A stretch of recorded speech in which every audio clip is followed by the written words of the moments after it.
ओम श्री गणेशाय नमः। ओम नमो भगवते वासुदेवाय। हरे कृष्णा कृष्ण कृष्णा हरे हरे, हरे राम राम राम हरे हरे। तव्हां सभिनी हरि भक्तन के नमस्ते। प्यारा भक्तों, ही कथा पाण गुरु कृपा सां हासिल करे रहा आयूं। श्री गणपति सरस्वती जो दरे ध्यान करियां थो मां भागवत महापुराण जो बयान, जंहिंमें व्यासदेव ऐं श्री सुखदेव जी कयो आहे श्री कृष्ण लीला जो गुणगान। सभई चओ जय भागवतम महापुराण।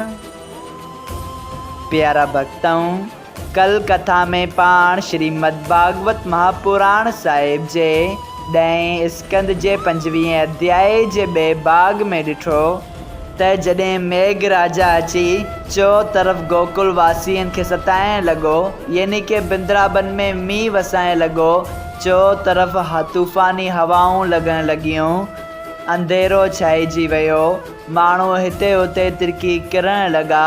तॾहिं सभई अची श्री कृष्ण भॻवान खे आराधना ऐं वेनती करे चवण लॻा, हे कान्हा, तुंहिंजे चवण ते असां गोवर्धन खे पूजियो ऐं इंद्र जी पूजा न कई, जंहिं करे हू क्रोधित थी पियो आहे। तॾहिं श्री कृष्ण भॻवान जी आज्ञा सां सभई ब्रजवासी गोवर्धन पर्वत ॾांहुं वञनि था। उते श्री कृष्ण भॻवान पंहिंजी खाॿे हथ जी चीज ते सॼो गोवर्धन पहाड़ अकेलो खणनि था।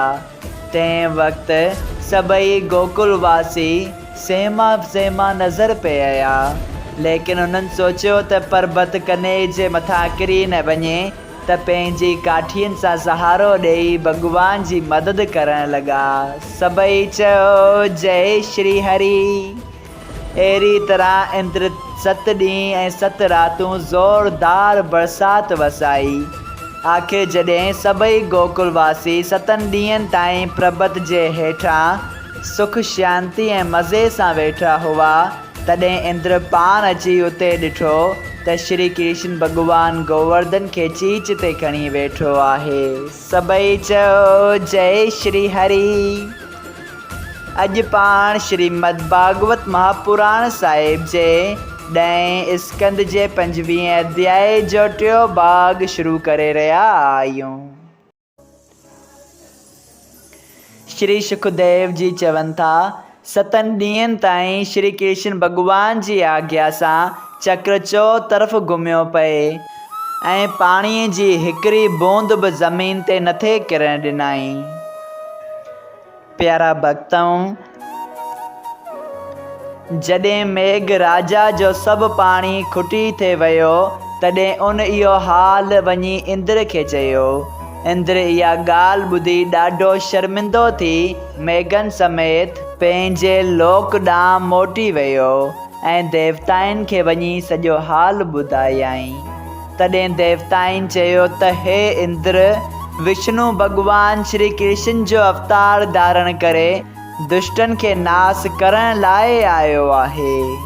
हे राजा, देवताउनि जा वचन ॿुध ऐं अहिड़ी महिमा श्री कृष्ण जी ॾिसण सां इंद्र खे पक थी त श्री कृष्ण परमेश्वर आदि पुरुष जो अवतार आहे, न त ॿिए जी कहिड़ी सुमर्थी हुई जो पहाड़ खे खाॿे हथ जी आङण ते खणे ब्रज मंडल जी रक्षा करे।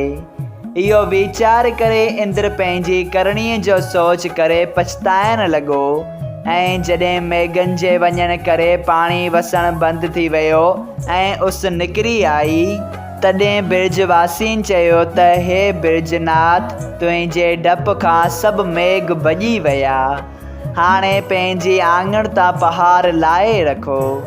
इहा ॻाल्हि ॿुधी श्री कृष्ण गोवर्धन पहाड़ खे संदसि जाइ ते रखियो।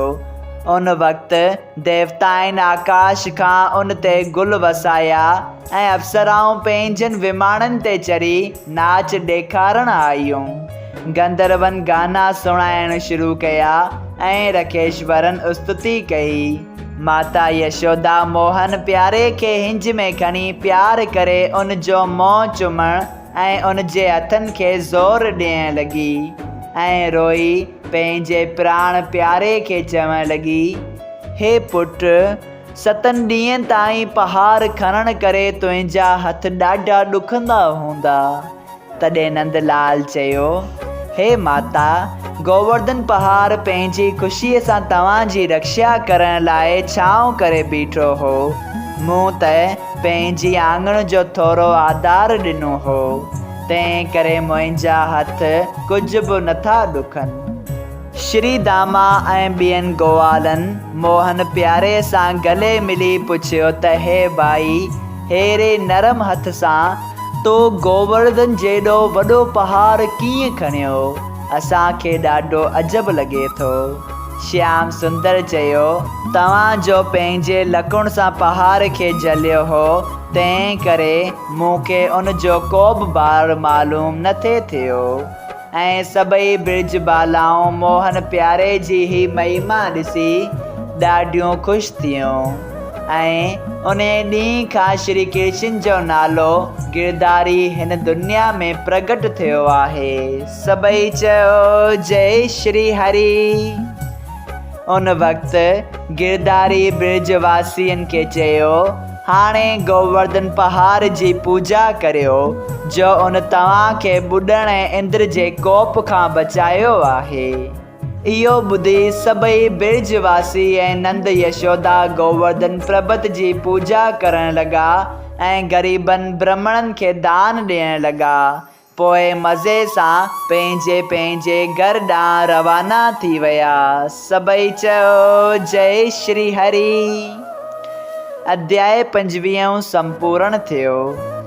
26 अध्याय, जंहिंजो नालो आहे ब्रिजवासियुनि जो श्री श्याम सुंदर जी स्तुति करण। सुखदेव जी महाराज चवण लॻा, हे राजा, जॾहिं नंदलाल गोवर्धन पहाड़ खणी अहिड़ी पंहिंजी महिमा ॾेखारी, तॾहिं सभई गोप ग्वाल अजब में पइजी पाण में चवण लॻा त जबल जो खणणु अहिड़ी तरह जहिड़ी तरह हाथी कमल जो गुल खणे आदमीअ जो कमु न आहे।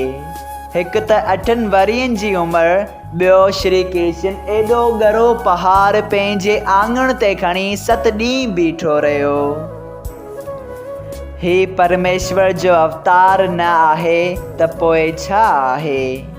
जंहिं महाप्रलय जे पाणी वसण खां ब्रिजवासियुनि जो प्राण बचायो, हुनखे असां कहिड़ी तरह नंद जो पुटु सम्झी सघूं था?